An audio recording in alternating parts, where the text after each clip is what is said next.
Pakistan penal code میں جائیداد کے خلاف کئی جرائم کا ذکر ہے، لیکن ایک جرم ایسا ہے جس کا تعلق چوری سے نہیں بلکہ املاک کو جان بوجھ کر نقصان پہنچانے یا تباہ کرنے سے ہے۔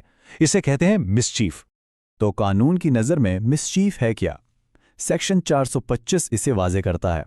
یہ جرم تب ہوتا ہے جب کوئی شخص جان بوجھ کر یا یہ جانتے ہوئے کہ اس کے عمل سے کسی کو غلط نقصان پہنچے گا، کسی بھی پراپرٹی کو تباہ کر دے، اسے نقصان پہنچائے یا اس کی حالت ایسے بدل دے کہ اس کی قیمت یا اس کا استعمال ہی ختم ہو جائے۔ کسی بھی عمل کو قانونی طور پر مسچیف ثابت کرنے کے لیے 3 بنیادی شرطوں کا پورا ہونا ضروری ہے۔ آئیے ان کو ایک ایک کر کے سمجھتے ہیں۔ سب سے پہلی اور اہم چیز ہے نیت یا علم، یعنی کیا مجرم کا ارادہ نقصان پہنچانا تھا؟ دوسرا، اس نیت کے تحت جائیداد کو تباہ کرنے یا اس کی جگہ یا حالت بدلنے کا عمل ہونا چاہیے۔ اور تیسرا، اس عمل کا نتیجہ واقعی کسی غلط نقصان کی صورت میں نکلنا چاہیے۔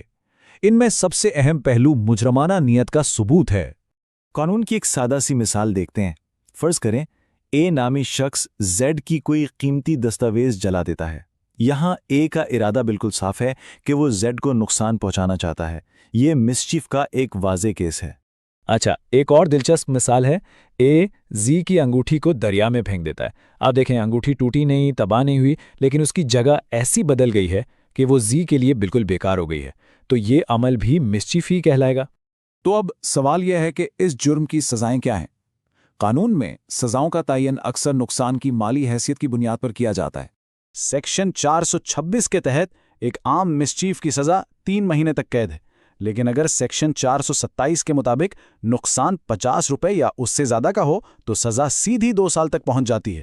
اسی طرح سیکشن 428 اور 429 جانوروں کو نقصان پہنچانے پر ان کی قیمت کے حساب سے 2 سے 5 سال تک کی سزائیں بتاتے ہیں۔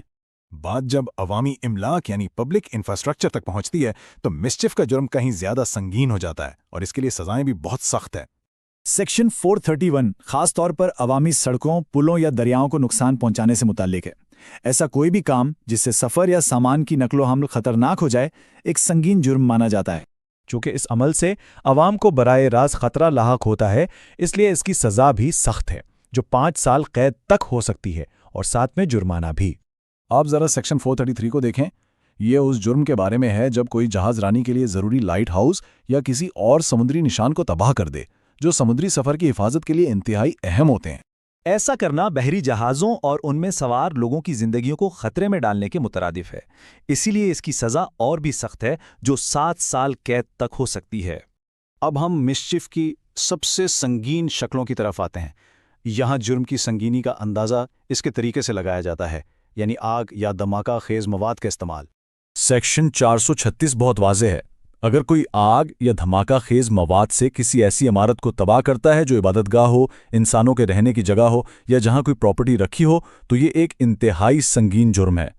اس جرم کی سنگینی کا اندازہ اس کی سزا سے لگایا جا سکتا ہے، جو عمر قید تک ہو سکتی ہے۔